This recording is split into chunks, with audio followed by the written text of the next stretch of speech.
How much are you willing to pay for a mobile charger? There are many Chinese stores which sells very low price chargers, less than 3 euros or $3. But are they really worth it? Do they meet the technical specification they claim? In today's video, I'm going to analyze a Chinese charger in order to answer this question. So, without further ado, let's get started!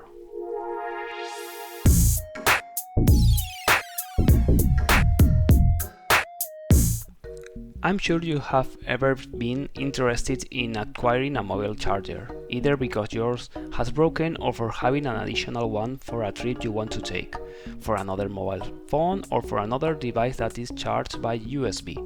So you go to a store, physical or online, like Amazon, and you see that the prices are above $15 or 15 euros. So you think, solely on Aliexpress, Banggood, DHgate or similar stores is maybe cheaper. And so it is. By searching, you find thousands of chargers from Chinese brands that you have never heard before with ridiculous prices. My question was, why are these chargers so cheap, or why are the other chargers so expensive?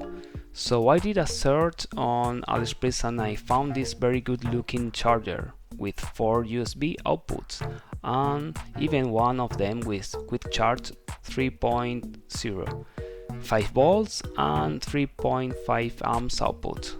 And most surprising of all, it costs less than 3 euros. I must say that they have worked aesthetically and it has paid my attention at first, so I bought it. And here we have, aesthetically it was as expected, white and beautiful, and also came with red part to give a point of contrast. The quick charge symbol is well indicated both on the side and on the front, clearly identifying the port of the fast charge.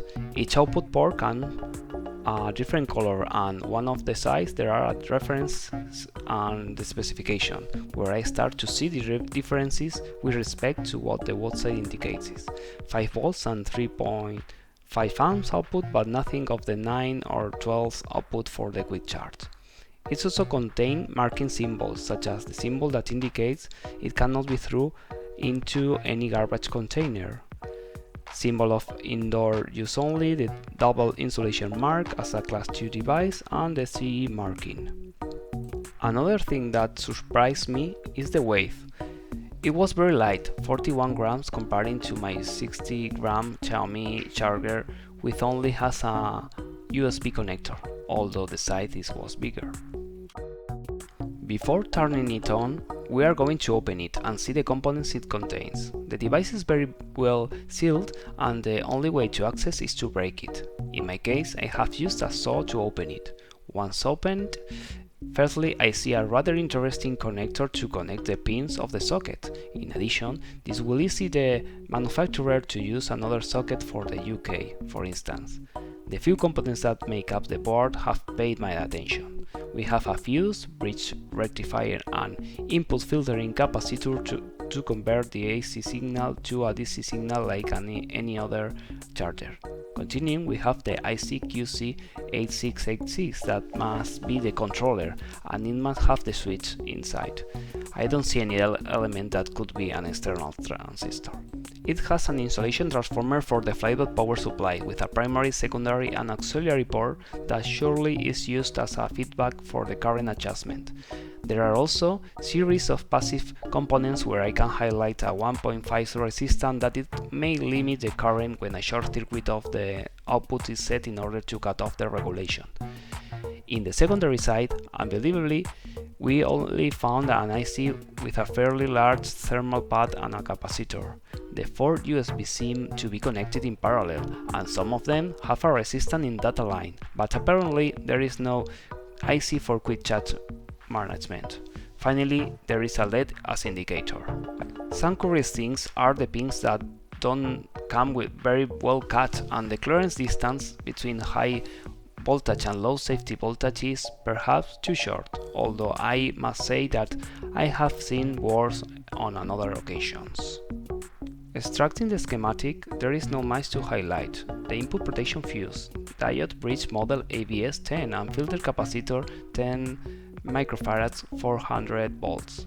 Next, we have a snubber network formed by a 1 nanofarad capacitor, a 100 resistor and a diode.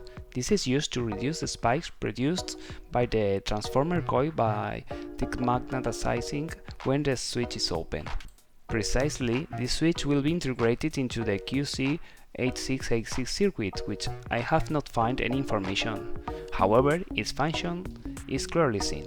It has a 4.3 megs boot resistance, and then through the auxiliary coil of the transformer it is powered to continue its operation. This is accomplished using the diode and a 2.2 microfarad 15 volts capacitor. Using 19.1 and 3.3 K resistors, you get feedback to adjust the duty and PWM of the switch, and thus provide more or less energy according to the current demand and the voltage level at the output, since the feedback voltage will be proportional to the secondary output, as we have a transformation ratio between secondary and auxiliary.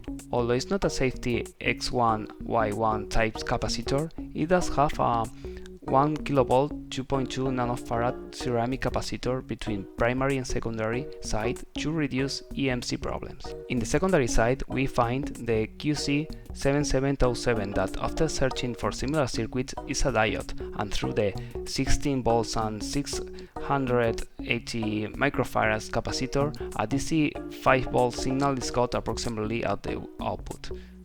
Finally, we see a LED diode and a limiting resistor. As we said before, all USB are connected in parallel, and 2 of them have a resistor in data line. That doesn't have any relation with quick charge. So we can confirm that this charge doesn't manage fast charge as specified on the website. Once discovered that this doesn't manage fast charge, besides I verified with my mobile phone that is not prepared for quick charge, we will check how much power we can extract from the charger. For this, I will use the USB meter and the load that I have already used in another video. After varying the load, it can be seen that the charger is not capable of supplying more than 2 amps. If we try to extract more current, the voltage drops a lot. Another disappointment, not close to 3.5 amps. You may be thinking that this is because I have tested at 240 volts, but I'm sure that if I tried 100 volts I will not give more current either. In fact, now that I remember, I have 200 to 100 transformer. As we can see, we don't reach 3.5 amps either. The last test is to measure the efficiency of this source. For this, I will use the energy meter for plugs. By the way, I will leave in the video description links in case you want to acquire any of the measurements or test devices used, and even the USB charger. After the test with load variations, we can see that the efficiency doesn't reach 80%. It's not bad, but could be better. This means that if we take out 9 watts, more than 1 watt is being lost in heat, either in the transformer, diodes, transistor, switching losses, etc. The power factor couldn't be expected much for this device either. Normally, chargers don't usually have a very high power factor. In conclusion, and answering the questions for the very beginning, I could say that these types of chargers are very cheap due to the simplicity of the electronics they use. Their efficiency is not very high and they don't usually meet the specification they claim. What surprised me most is that they did not manage quick charge. I suppose that the price explains everything. Anyway, they shouldn't cheat. I would only recommend this type of charger for sporadic uses or for charging a device that we don't use much. There are chargers to get out of troubles in specific moments, and it is better to have a more decent charger even if it implies a higher cost. I hope you like this different video format. Before we finishing, as always, I encourage you to subscribe and activate the notification bell, and share whoever you think this video may be useful for. I look forward to see you in the next video. See you later!